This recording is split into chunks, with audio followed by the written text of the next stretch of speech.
Hello everyone, আমি অনুময় easy math চ্যানেলে তোমাদের স্বাগত।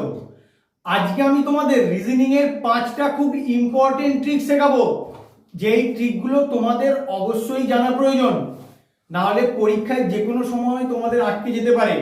তাই আজকের ক্লাসটা তোমরা খুব মন দিয়ে করো, স্কিপ না করে পুরো ভিডিওটা দেখো। তোমরা ট্রিকগুলো সম্বন্ধে সুন্দর একটা ধারণা তৈরি করতে পারবে। সরাসরি আমরা প্রবলেমে চলে যাব। ফার্স্ট প্রবলেমটা আমার কি আছে দেখে নাও। এরকম একটা পিকচার দিয়ে দিয়েছে, কতগুলো ত্রিভুজ আছে তোমাকে বের করতে বলেছে। তাই কি করে বের করবে? পিকচারটা দেখো অনেক জটিল মনে হচ্ছে, কিন্তু আমি বলার পরে তোমাদের কিন্তু আর জটিল মনে হবে না। শুধু দেখে নাও কি করে করবে। এরকম যদি পিকচার থাকে, তার ত্রিভুজ সংখ্যা কি করে বের করতে হয় আগে দেখাবো। এরকম পিকচার থাকলে ত্রিভুজ সংখ্যা বের করার নিয়ম হলো, তুমি এটাকে আগে নাম্বারিং করবে।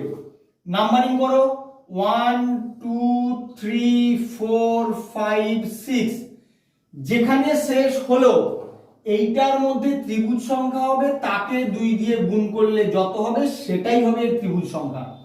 তার মানে এখানে তুমি নাম্বারিং যদি করো 1 2 3 4 5 6, এই একটা স্কোয়ারে যতগুলো ভাগ করা আছে সব মিলে মোট ত্রিভুজ সংখ্যা কতগুলো হবে? 12টা। এইরকম কতগুলো আছে তুমি শুধু গুনে নাও। এখানে একটা, দুটো, তিনটে, চারটে, পাঁচটা, ছটা, সাতটা। তাহলে একটার জন্য তুমি পাচ্ছ 12টা, তাহলে সাতটার জন্য কতগুলো পাবে? 12কে শুধু 7 দিয়ে গুণ করে দাও। গুণ করে দিলে যেটা অ্যান্সার আসবে সেটাই তোমার মোট ত্রিভুজের সংখ্যা হবে। কত হচ্ছে? 84। কত নম্বর অপশনে আছে? 4 নম্বর অপশনে। তাহলে এরপর থেকে যদি তোমাদের এরকম পিকচার দিয়ে ত্রিভুজ কাউন্ট করতে দেয়, অবশ্যই তোমরা পারবে। শুধু লজিকটা ভালো করে খেয়াল রাখবে, এইভাবে ত্রিভুজের সংখ্যা কাউন্ট করতে হয়। তাহলে মোট ত্রিভুজের সংখ্যা হলো 84। 2 নম্বর প্রবলেমটা কি আছে দেখো, কোডিং ডিকোডিং থেকে দেওয়া আছে। MINT মিন্ট মানে 3940, TLE টেল মানে কি হবে তোমাকে বের করতে হবে। তাহলে কি করবে? যখনই এখানে অ্যালফাবেটের সঙ্গে নাম্বার দিয়ে রিলেটেড কোনো কোডিং ডিকোডিং দেওয়া থাকবে, তোমার ফার্স্ট কাজ হবে অ্যালফাবেটগুলোর পজিশন লেখা। কোন অ্যালফাবেটটা কত নম্বর পজিশনে আছে তার ভ্যালুটা তুমি এখানে লিখবে। এম, এম কত নম্বরে আছে তোমরা বলো? এম আছে 13 নম্বরে। আই, আই কত নম্বরে আছে? আই আছে 9 নম্বরে। এন, এন 14 নম্বরে। টি 20 নম্বরে। তোমার এখানে কি আছে? 3940। এই নাম্বারগুলো থেকে 13 9 14 20 থেকে কি করে এই নাম্বারটা আসে তোমাকে সেটা বের করতে হবে। যে লজিকে এখান থেকে এটা আসবে, সেম লজিকে টেল থেকেও তোমার অ্যান্সারটা তুমি পাবে। তাহলে কি করে হবে? ভালো করে লক্ষ্য করো, এর যে ইউনিট ডিজিট, 20 ইউনিট ডিজিটে কত? 0, জিরোটা আছে ফার্স্ট পজিশনে। তারপরে 14 ইউনিট ডিজিট কত? 4, তারপরে 4 আছে। এখানে কত? 9 একাই আছে, তাই এখানে 9 বসেছে। 13 ইউনিট ডিজিট কত? 3, তাই এখানে 3 বসেছে। তাহলে আমি লজিকটা কি পেলাম? যতগুলো নাম্বার এখানে এসছে সবের ইউনিট ডিজিট গুলো পরপর লিখলেই আমি কিন্তু এই নাম্বারটা পেয়ে যাব। তুমি এদিক থেকেও ভাবতে পারো অথবা এদিক থেকেও ভাবতে পারো, যেদিক থেকে ইচ্ছা ভাবতে পারো। শুধু ইউনিট ডিজিট গুলোই নিতে হবে, পরপর লিখতে হবে, তাহলে কিন্তু তুমি তোমার লজিকটা পেয়ে যাবে। টেলের ক্ষেত্রে আসো। টি মানে কত বলো? টি মানে 20, এ মানে 1, এল মানে 12, ই মানে 5। তাহলে আমি কি করেছিলাম? ইউনিট ডিজিট গুলো পরপর লিখে দিয়েছিলাম। এক্ষেত্রে তুমি পরপর লিখে দাও। এখানে 0, এখানে 1 আছে বলে 1ই বসবে, 12 2 বসবে, এখানে 5 আছে 5ই বসে যাবে। তাহলে কত হবে তোমার অ্যান্সার? 0125। কত নম্বর অপশনে আছে দেখো? 4 নম্বর অপশনে আছে। এরপর থেকে যদি এই রকম প্রবলেম দেয় তোমাদের, তোমরা কিন্তু খুব সহজেই করতে পারবে। দেখা মাত্রই সলভ করতে পারবে, লজিকটা তোমরা ওখান থেকে তৈরি করেই করতে পারবে। 3 নম্বর প্রবলেমটা তোমাদের নাম্বার অ্যানালজি থেকে দেওয়া আছে। দেখতে পাচ্ছ 6:18 সমানুপাত 18 কি হবে এখানে জিজ্ঞেস করছে। তাহলে কি করবে? 6 থেকে 18 কি করে আসে? 3 দিয়ে গুণ করলেই 18 আসে। তাহলে 18 থেকে এটা কি করে আসবে? তুমি 3 দিয়ে গুণ করো, কত হয়? 18 3 54। অপশনের দিকে তাকাও, দেখো তোমার এখানে কিন্তু 54 নেই। তাহলে এইভাবে তোমার হয়নি, এটা তোমরা বুঝতে পারলে। তাহলে অন্য কোন লজিকে 6 থেকে 18 আসে তোমাদেরকে বের করতে হবে। তাহলে কি করে বেরোবে, লজিকটা তোমরা দেখে নাও। এইভাবেই তোমরা অ্যাপ্রোচ করবে, 6 এর স্কোয়ার করে দেবে। 6 এর স্কোয়ার করলে কত হয়, 36। এইবার তুমি 3 আর 6 কে গুণ করে দিলে, স্কোয়ার করে যে নাম্বারগুলো পেলে সেগুলোকে গুণ করে দিলে, তাহলে কত হয়, 18। একই রকম ভাবে এক্ষেত্রেও দেখবো, সেম লজিক কাজে লাগিয়ে যদি ওই অপশনটা আমার এখানে থাকে তাহলে ওটা আমার অ্যান্সার হবে। তাহলে দেখো 18 স্কোয়ার করে দেবো, 18 স্কোয়ার মানে কত হয়, 324।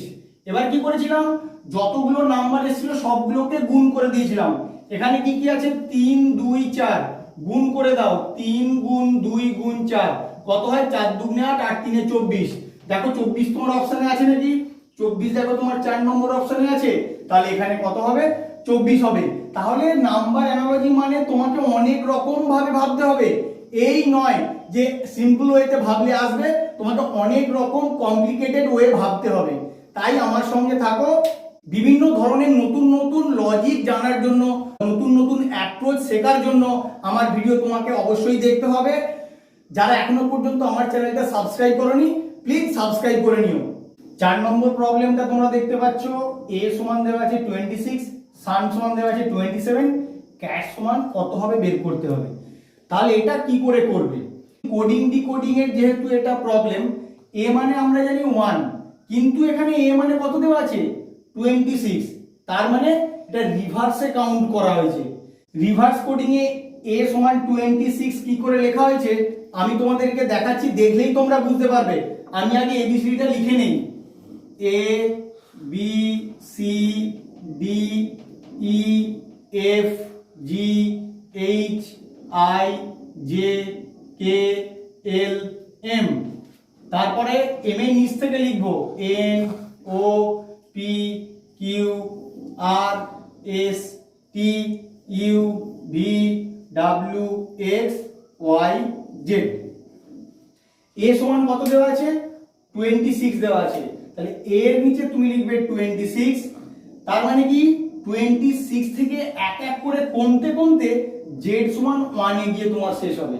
তাহলে কিভাবে হচ্ছে দেখে নাও, 26 25 24 23 22 21 20 19 18 17 16 15 14 13 12 11 10 9 8 7 6 5 4 3 2 আমার 1 এ শেষ হচ্ছে। এইটাকে বলে রিভার্স কোডিং। তোমরা এমনি 1 থেকে শুরু করে 26 অবধি জানো, এটা জেডটা হবে 1, জেডটা 1 থেকে শুরু হয়ে পরপর রিভার্সে গিয়ে এ 26 এ শেষ হবে। এইভাবেই কিন্তু তোমার a সমান 26 লেখা আছে। এবার তোমরা সানটা দেখো, সানটায় কোডিংটা বসিয়ে দিলেই বুঝতে পারবে। সানে s সমান কত, রিভার্স কোডিং এ s সমান কত 8, u সমান কত 6, n সমান কত, n সমান 13। তাহলে 8 6 আর 13 তিনটে তোমরা যোগ করে দাও, কত হয় দেখো, 8 6 14, 14 আর 13 27। তাহলে তোমার এই লজিকে চলে এসেছে দেখতে পাচ্ছ, সানকে 27 দেওয়া আছে।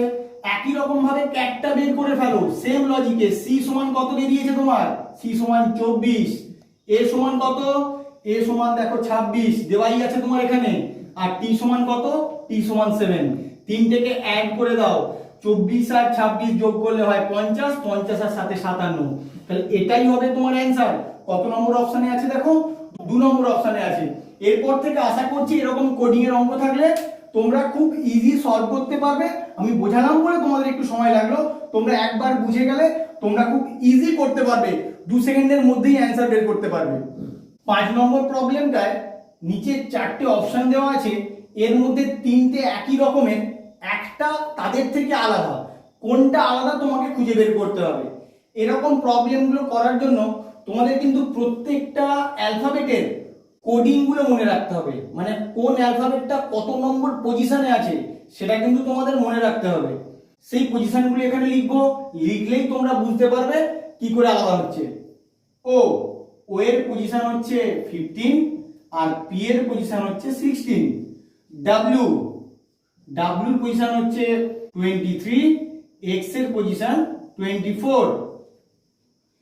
জেড, জেড এর পজিশন 26, ওয়াই এর পজিশন 25, এখানে এম এর পজিশন 13, এন এর পজিশন 14।